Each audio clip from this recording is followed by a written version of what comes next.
gitu. Ini aliran apa ini? Haram, itu haram. Akhirnya kan dia jadi bingung gitu loh. Ustaz, apa hukumnya jilbab? Oh. Bayang. Terus jawabannya apa? Apa jawaban ustaznya? Kata ustaznya, ini pelajaran nomor 27. Seorang yang menggunakan abaya, kemudian dia masuk ke majelisnya perempuan, menjadi seorang wanita, padahal dia laki-laki. Maka kita lihat. Pertama kali antum dengar kata-kata majelis ilmu, kajian sunnah, hijrah, di pikiran antum pertama kali apa yang muncul? Antum mau hijrah itu totalitas atau pelan-pelan? Pelan-pelan sih. Pelan-pelan. Nggak totalitas. Nggak salah tuh. Gimana ya? Karena setiap orang butuh proses sih, Mas. Karena proses itu ya nggak semua orang bisa langsung 180 enggak. Bisa. 20 gitu sampai nantinya 180. Jadi pelan-pelan sih kalau ana sih. Tapi hijrah itu butuh keyakinan, yang artinya kita tuh harus ninggalin penuh gitu loh. Nanti kan circle-circle kita yang lama. Sebagian orang mungkin berpendapat kayak gitu loh. Artinya ya biar antum nggak nanggung-nanggung lah, biar nggak masih campur sama teman-teman yang lama, atau misal katakanlah sibuk sama hal yang masih nggak bermanfaat.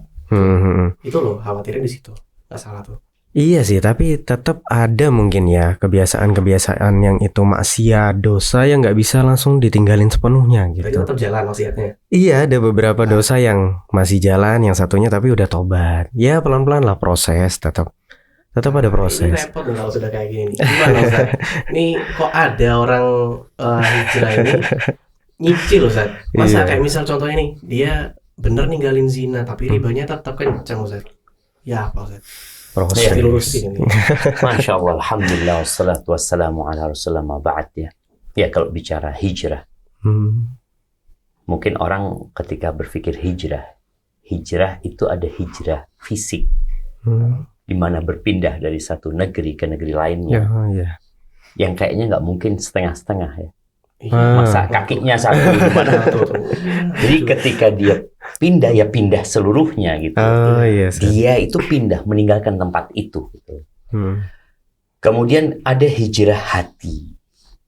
Fisiknya tetap di tempat tersebut ya, tapi dia berusaha untuk meninggalkan larangan-larangan Allah. Makanya kata Nabi alaihi salatu wasallam, wal muhajir man hajara ma nahallahu anhu. Apa itu Ustaz? Orang yang disebut muhajir, orang hijrah itu adalah orang yang meninggalkan larangan Allah Azza wa Jalla. Kalau dikatakan bisakah hijrah itu setengah-setengah? Ya masih nyicil lah. Seperti itu. Jadi Ahlus Sunnah wal Jamaah itu berpendapat bahwasanya boleh orang itu bertobat dari sebagian dosa dan tidak semua dosa yang dia lakukan. Dia punya dosa 10, dia meninggalkan 1. Apakah tobatnya dia diterima untuk 1 dosa yang dia lakukan itu diterima? Tapi tetap dia berpotensi diazab karena dia punya 9 dosa yang dia harus tinggalkan. Kalau bicara seorang muslim yang hijrah, seharusnya dia meninggalkan semua dosa tersebut.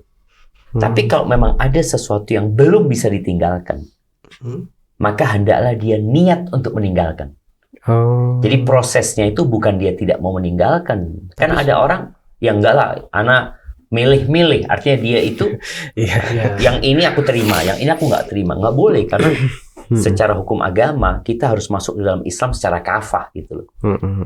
Ya ayyuhalladzina amanu udkhulu fis silmi kafah. Niatnya itu harus totalitas. Dia mau benar-benar mau hijrah. Tapi tadi ada dosa yang belum bisa untuk dia tinggalkan. Tapi dalam hatinya dia ingin meninggalkan dosa itu. Bukan dia milih yang cocok sama dia. Umpamanya dia ngomong, dia aku tinggalkan zina. Kalau riba sih, enggak sih, kayaknya nggak apa-apa. Nah, itu yang berbahaya gitu.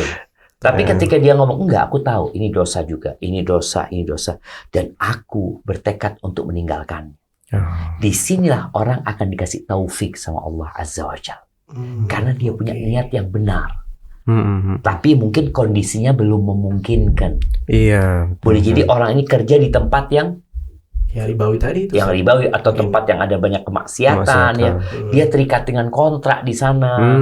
Yang nggak bisa tahu-tahu dia hijrah keluar gitu loh. Seperti itu. Iya. Jadi intinya kita harus belajar tentang mana dosa dulu nih. Dosa itu kan bertingkat-tingkat juga. Ada dosa besar, ada dosa kecil. Sehingga kalau bicara dosa besar, ketika orang sudah tahu itu dosa besar, harapannya dia meninggalkan. Kan banyak orang itu nggak hijrah karena beranggapan nggak apa-apa. Iya. Nah ini berarti kan memang Ini aliran apa ini? Ini haram, itu haram. Akhirnya kan dia jadi bingung gitu loh dengan seperti itu. Karena memang nggak belajar. Jadi intinya kalau bicara seharusnya kita bertobat total. Wa tubu ilallahi jami'an ayyuhal mu'min. Kalian tobat semuanya lah. Wahai orang-orang beriman. Jangan setengah-setengah. Namun ya iman kan naik turun. Ada orang yang bisa totalitas. Keadaan juga kadang nggak semudah itu, Ustaz. Nggak semudah itu. Masya Allah, Gitu. iya. Cuma memang potensi mereka yang nggak total balik ke dosa dia. Oh, bener sih. Karena Ya, ada dosa potensi ini lebih besar. melahirkan dosa. Dosa itu melahirkan dosa. Jadi kalau dikatakan nggak mampu, sulit, berat, semuanya berat tanpa pertolongan Allah Azza wa Jalla. Benar. Maka tatkala seorang hijrah, maka hendaklah dia selalu memohon pertolongan Allah SWT agar dikuatkan gitu loh. Karena tanpa taufik dari Allah nggak mampu kita meninggalkan dosa. Jangan dosa besar, dosa kecil kita nggak bisa ninggalin. Maka berapa banyak di antara kita yang udah hijrah, tapi terus dosa itu dengan anggapan kan dosa kecil, kan dosa kecil. Maka di antara doa Nabi SAW itu beliau mengatakan, Allahumma habib ilainal iman wa zayyinhu fi qulubina. Ya Allah, cintakan kepada kami iman dan hiasi di hati kami. Wa karrih ilainal kufra wal fusuq wal isyan, dan bencikan kepada kami kekufuran, itu dosa besar, paling besar ya. Kefasikan juga dosa besar. Dan dosa-dosa kecil. Bagaimana kita jadi benci sama dosa? Itu ya. Ya, Masya Allah. Dan tadi Ustaz, berkaitan sama belajar itu Ustaz. Berarti ketika orang itu sudah punya niatan kuat untuk hijrah, wajib dia belajar Ustaz ya? Iya, karena memang sejatinya mau hijrah nggak hijrah, talabul ilmi faridatun ala kulli muslim. Menuntut ilmu itu kewajiban setiap muslim gitu. Muslim ya. Jangan karena anak alhamdulillah lingkungan anak baik, berarti nggak belajar gitu loh. Enggak, tetap. Cuma memang tadi ada orang yang memang belum belajar. Dia selama ini dia belajar sih. SD 6 tahun ya. Kemudian SMP 3 tahun, SMA 3 tahun. Udah 12 tahun belajar. Kuliah 4 tahun. Tapi ada ilmu yang wajib dia pelajari. Ilmu tentang masa depan. Ilmu masa depan? Iya. Dunia ini kan nggak punya masa depan. Oh, anak kira buat bisnis di masa depan gitu. Dunia ini apa masa depan dunia ini? Antum mana semua mati, presiden kita mati, nggak ada masa depan dunia ini. Sedangkan banyak orang kuliah itu bukan untuk masa depan, untuk masa di dunia. Masa di dunia, Zat. Dia belajar tadi yang bicarakan dia sekolah 6 tahun, 6 tahun, 4 tahun. Ya, bukan untuk masa depan dia. Maka dia harus belajar tentang akhirat, tentang ilmu agama ini. Itu menjadi kewajiban setiap muslim. Sehingga dia tahu mana yang halal, mana yang haram. Karena anak itu sampai kuliah pun nggak diajarin di kuliah halal haram kan? Iya sih. Belajar dia halal haram. Jarang sih. Berapa SKS sebenarnya? Dulu agama cuman 45 menit apa setiap seminggu sekali itu kalau satu semester doang. Iya, ya kan abis itu udah nggak belajar lagi gitu. Sedangkan dia perlu belajar tentang wudhu yang benar, sholat yang benar. Karena ada orang yang sholat, kata Nabi SAW, Innar rajula la yusalli sholata sittina sana. Ada orang sholat selama 60 tahun, satu pun sholatnya nggak ada yang diterima. Bayangin. Ini orang perlu hijrah juga, jangan karena wah alhamdulillah anak sholat gitu. Tapi sholatmu udah bener belum gitu loh. Jadi bagaimana sholatnya jadi benar. Jadi kalau bicara nuntut ilmu agama, ya menjadi kewajiban. Dan hijrah itu ada berhentinya Ustaz ya berarti ya? Enggak ada, karena kalau bicara hijrah meninggalkan larangan Allah ya sampai mati. Jangan dikatakan antum hijrah mulai kapan? Alhamdulillah sudah 4 tahun yang lalu. Sekarang udah nggak hijrah gitu. Dosanya balik dia kerjain gitu loh. Seharusnya dia benar-benar jadi muhajir gitu loh. Muhajir ilallah. Dia senantiasa kembali kepada Allah Azza wa Jalla. Maka perlu belajar. Iya, Dan iya. kalau bicara belajar ini sebagai masukan teman-teman juga ya. Iya.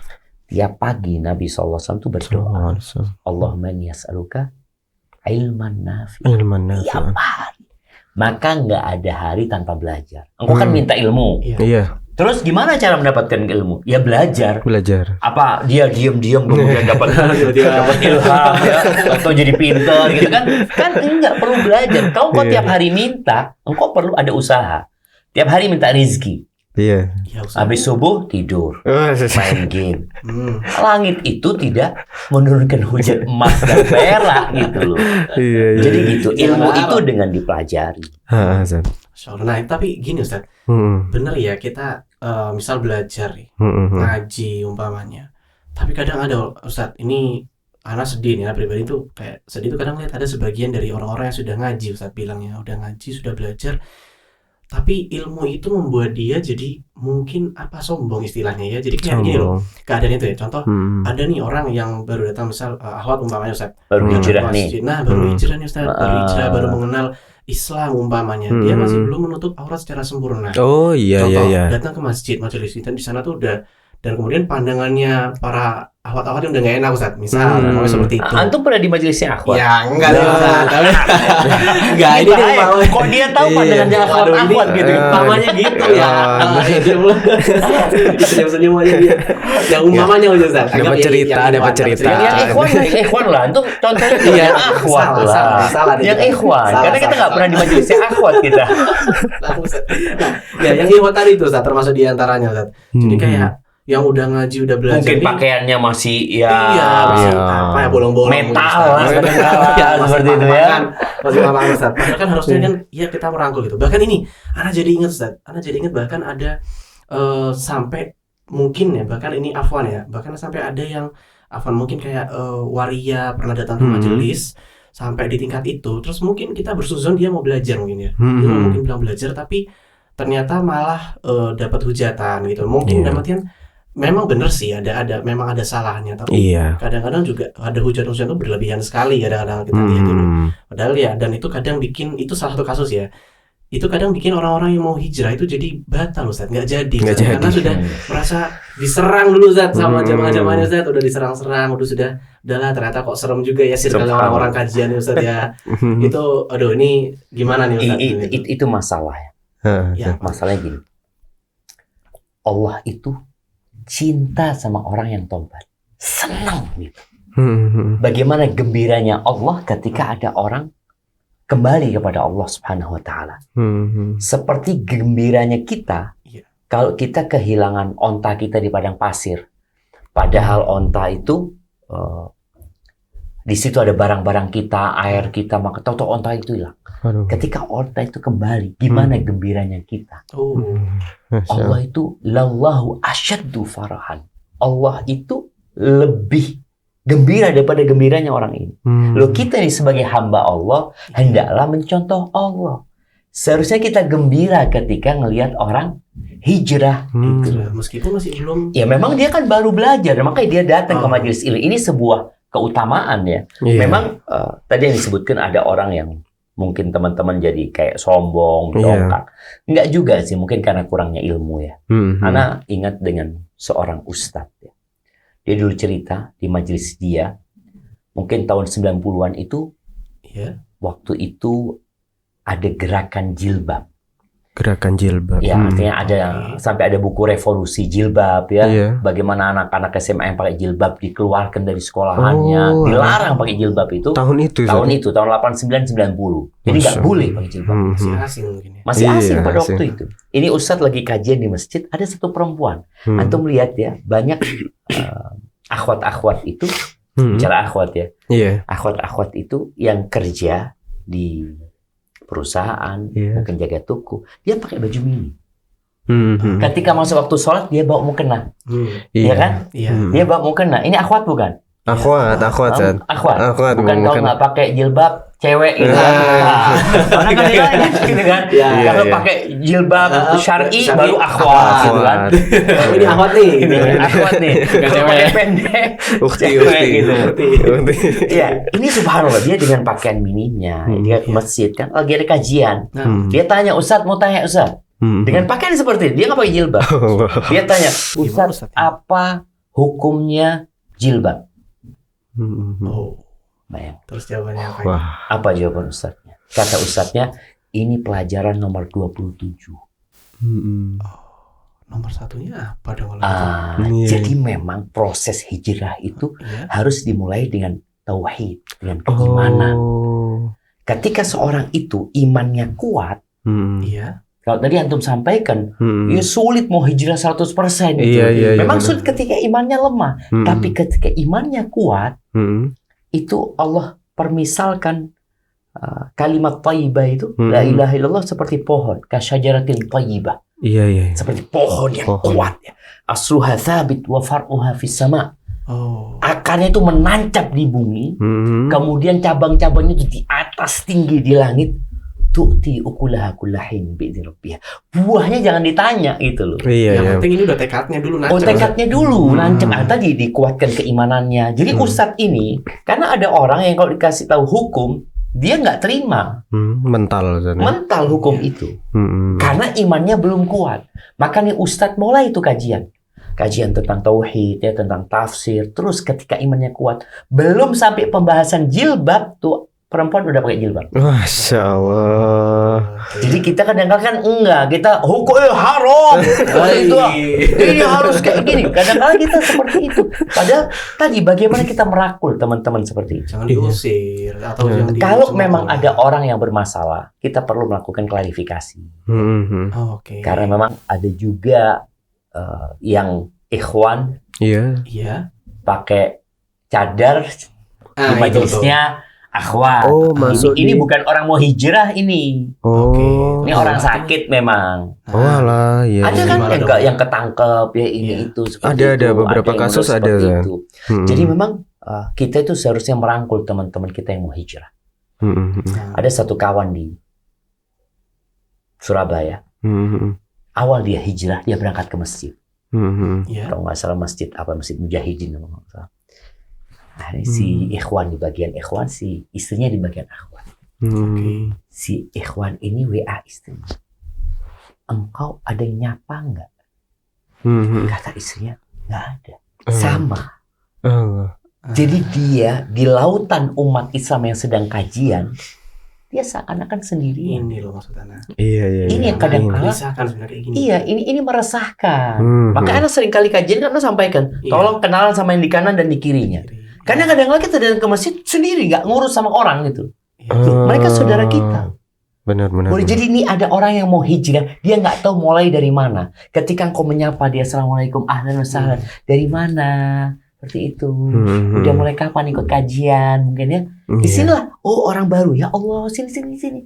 Sehingga dia bisa share sama teman-teman itu. Ya, ini pentingnya belajar. Jadi Iya.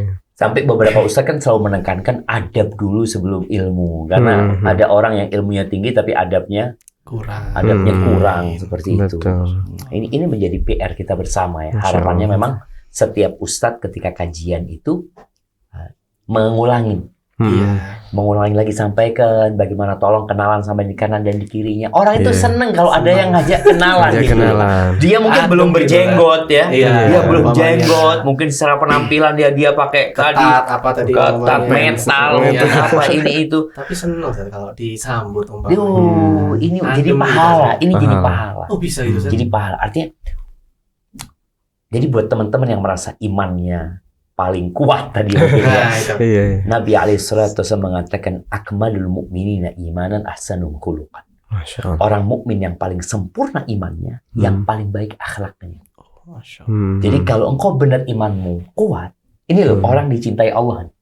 Ini orang kembali kepada Allah nih. Iya. Ini orang mungkin pertama kali masuk masjid, pertama kali ikut kajian. Kalau imanmu benar kuat, seharusnya engkau menyambut orang ini gitu. Oh, iya benar. Dan Nabi alaihissalatu wasallam subhanallah, ada sahabat-sahabat yang sudah lama masuk Islam. Pernah suatu hari beliau alaihissalatu wasallam itu dapat pakaian. Pakaian itu dibagikan sama Nabi SAW kepada beberapa sahabat, nggak semuanya dikasih. Akhirnya sebagian sahabat merasa apa ya bahasa sekarang mungkin sakit hati. Kenapa kok Aku nggak dikasih, kenapa Ada Nabi apa? ngasih dia?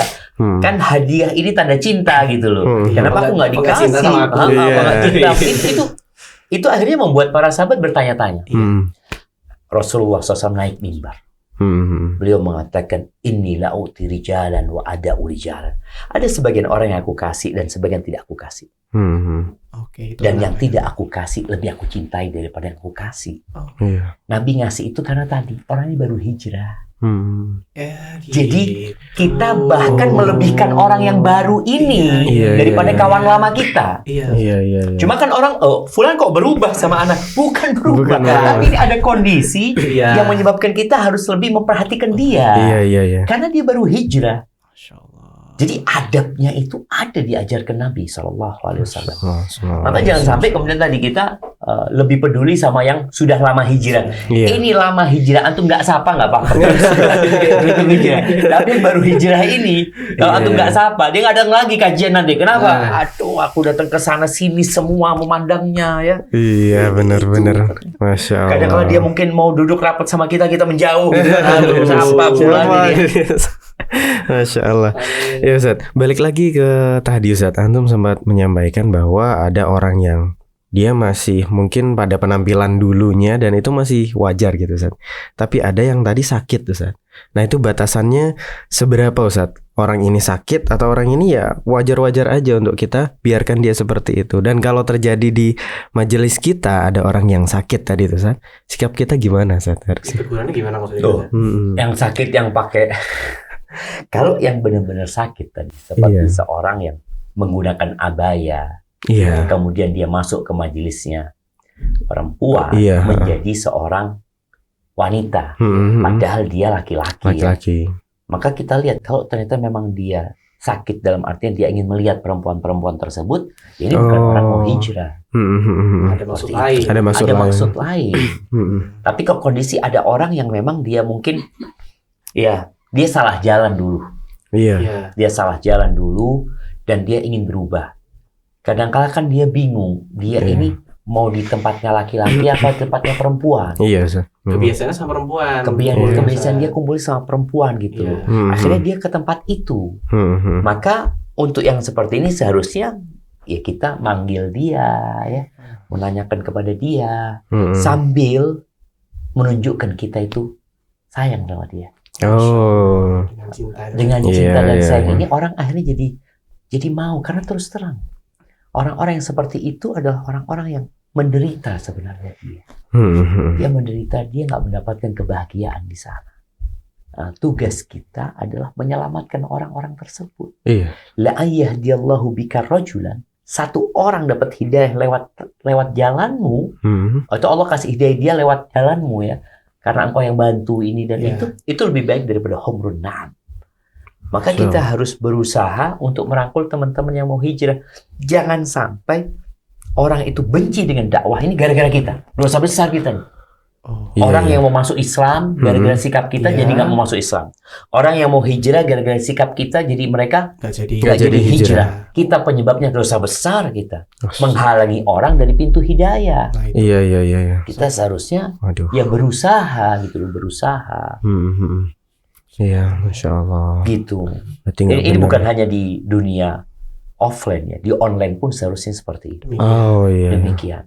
Kita ini kadang-kadang Komentar-komentar.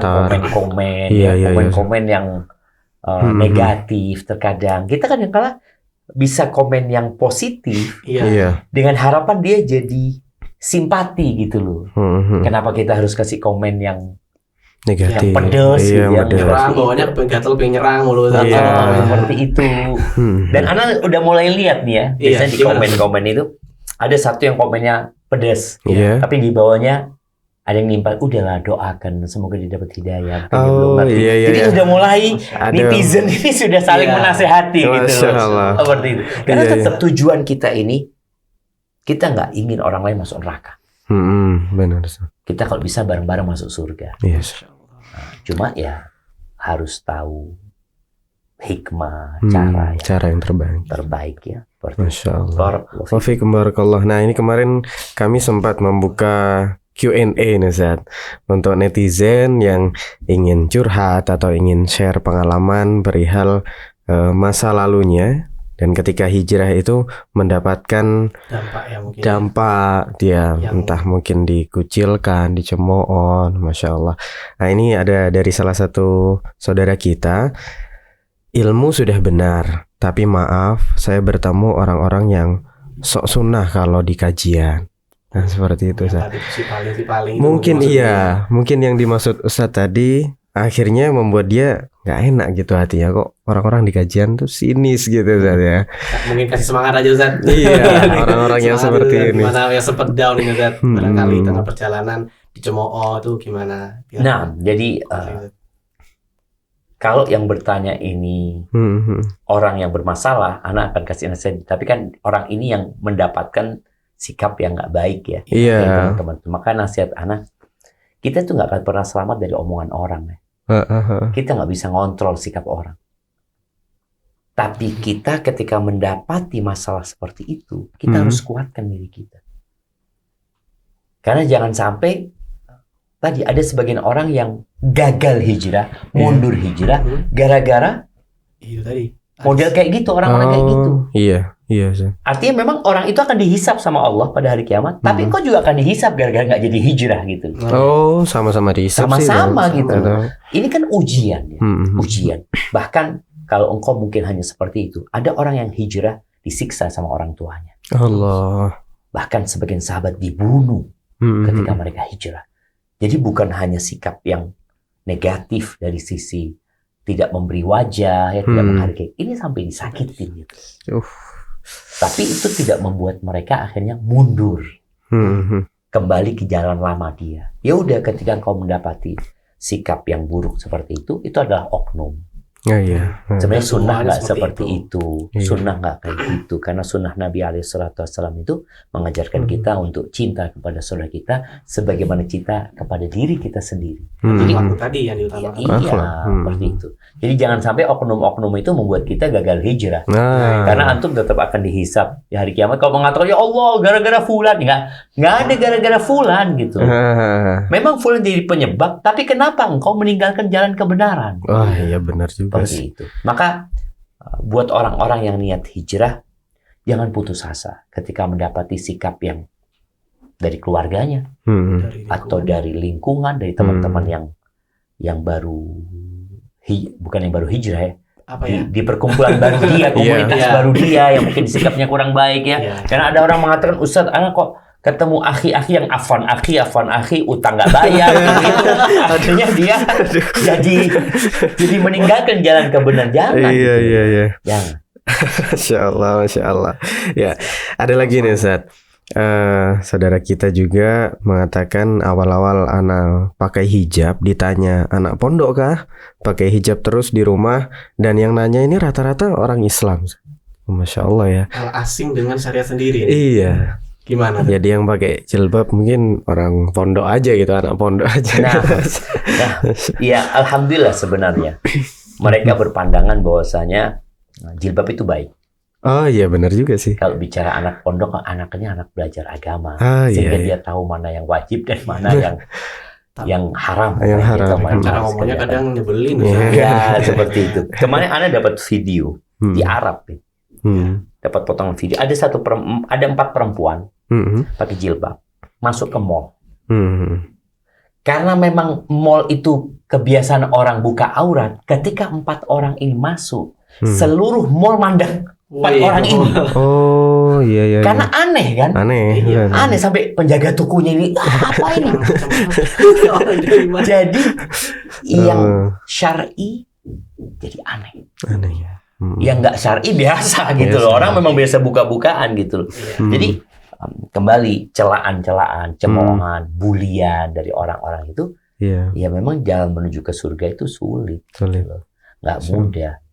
Nabi SAW dimaki, dikatakan penyihir, dukun, ya. Terus apalagi paranormal, pembohong, pendusta, perusak, gila, banyak sekali gitu. Jadi ketika kau dibilang anak pondok masih bagus, masih bagus. Katakan kalau mereka ngomong anak pondok katakan aku sedang belajar untuk ilmu sunnah yang lebih baik ya. Jadi jangan sampai engkau terpancing dengan omongan itu tadi. akhirnya jadi debat kusir. Enggak, sampaikan kepada mereka, ya doakan aku sedang belajar, aku ingin jadi muslim yang lebih baik. Masya Allah. Itulah bahasanya. Masya Allah, Masya Allah. Barakallah fiik. Baik, ada lagi nih Ustaz dari saudara kita. Pernah banget Ustaz, orang itu berkata, kamu ini sok-sokan, padahal kamu dulu pacaran kok. Sekarang sok-sokan ngajarin orang, gitu Ustaz. Jadi orang itu mungkin tahu masa lalunya ya, yang dulu pacaran. Jadi sok-sokan Iya, ngajar. Atau orang bikin konten dakwah Iya. atau apa. Padahal dulu ini orang pacaran dulu gimana gitu. Iya, kalau kita melihat para sahabat Nabi, Iya. semuanya dulu masa lalunya buruk kan. Oh iya. Bahkan Umar bin Khattab itu mau membunuh Nabi alaihi salatu wassalam. Hanya saja ketika seorang masuk Islam, dia jadi nol. Semua dosa-dosa masa lalu dihapuskan. Bahkan dosa-dosa itu dirubah jadi kebaikan. Dan ketika seorang bertobat, at-taubatu tajubu ma qabla. Tobat itu menghapuskan yang masa lalu gitu. Oh, Masya Allah. Jadi omongan orang itu, ya ketika engkau ditegur seperti, katakan jazakallah khair, makasih banyak. Iya, aku bukan orang baik-baik. Engkau tahu dosa-dosaku yang lalu. Tapi aku ingin lebih baik dan aku ingin mengajakmu untuk baik juga. Masya Allah. Jadi ya bahasanya kita sedang berusaha, kita sedang belajar. Jangan menafikan masa lalunya. Kalau orang itu tahu kita gitu loh. Udah katakan iya betul. Aku dulu perampok, aku dulu narkoba. Katakan semua iya. Kau tahu aku. Dan alhamdulillah Allah kasih hidayah sama aku. Aku sekarang tahu kebenaran. Dan aku merasakan nikmat ternyata jalan hidayah itu. Aku ingin berbagi sama engkau. Masya Allah, Masya Allah. Gitu. Masya Allah. Iya. Kalau boleh satu nasihat Ustaz sebagai penutup Ustaz, artinya apa nih yang bisa antum nasihatkan kepada teman-teman yang katakanlah sudah mengenal tadi majelis, kajian, hijrah, sunnah gitu ya. Nasihat untuk teman-teman ini apa nih Ustaz? Dan juga sebaliknya untuk teman-teman yang mungkin di luar sana yang mau hijrah, ada rencana mau hijrah atau baru saja hijrah, yang bisa jadi dia akan menghadapi banyak tantangan juga ke depan Ustaz. Mungkin statement sebagai penutup nih Ustaz. Iya, buat keduanya nasihatnya sih jangan berhenti berdoa memohon kepada Allah Azza wa Jalla, memohon hidayah. Karena ada orang yang sudah hijrah, tapi ketika mati dia kembali ke dosa-dosa masa lalu dia. Mati su'ul khatimah. Makanya kita berlindung kepada Allah dari su'ul khatimah. Buat teman-teman, jangan pernah merasa sudah baik. Karena merasa sudah baik itu membuat mereka tidak berkembang untuk jadi lebih baik lagi. Semua manusia itu pelaku dosa. Dan sebaik-baiknya pelaku dosa yang bertobat kepada Allah Azza wa Jalla. Bagaimana sekarang teman-teman ini, ya jangan karena sudah lama hijrah kemudian nggak ada istighfarnya, nggak ada tobatnya, merasa sudah baik, perbanyak tobat, perbanyak istighfar, memohon kepada Allah Subhanahu wa Ta'ala. Kemudian akhlaknya diperbaiki. Ilmu itu nggak ada gunanya kalau nggak diamalkan. Adapun buat teman-teman yang mau hijrah, juga nasihat ana buat mereka, ya datang ziarah kubur, ingat kematian. Kemudian proses hijrah itu dimulai dengan memperbaiki keimanan. Mantapkan tauhidnya, kenali Allah Azza wa Jalla. Belajar Al-Quran dan tafsirnya. Ketika ada godaan dan ujian, ketahuilah bukan hanya engkau yang diuji. Orang-orang sebelummu sudah diuji dengan ujian yang lebih parah dari engkau. Kisah Ashabul Ukhdud, 20.000 yang dilemparkan ke parit yang penuh dengan api. Kisah Masyitah binti Fir'aun yang anak-anaknya harus dimasak. Ya. Kisah Bilal bin Rabah. Maka ketika engkau mendapati kesulitan dalam hijrahmu, ingat dengan mereka, engkau akan tahu ternyata ujianmu nggak seberat ujian mereka. Iya benar-benar. Barakallahu fiik. Jadi seperti itu. Barakallahu fiik. Jazakumullah khairan. Udah kelar nih ya perdebatan tadi berarti ya udah clear ya. Iya. Masya Allah. Masya Allah. Jazakallah khairan Ustaz. Barakallahu fiik. Hayakumullah. Masya Allah. Wah, ini mana cari ini? Loh, iya. Astagfirullah minumnya. Ustaz afwan Ustaz.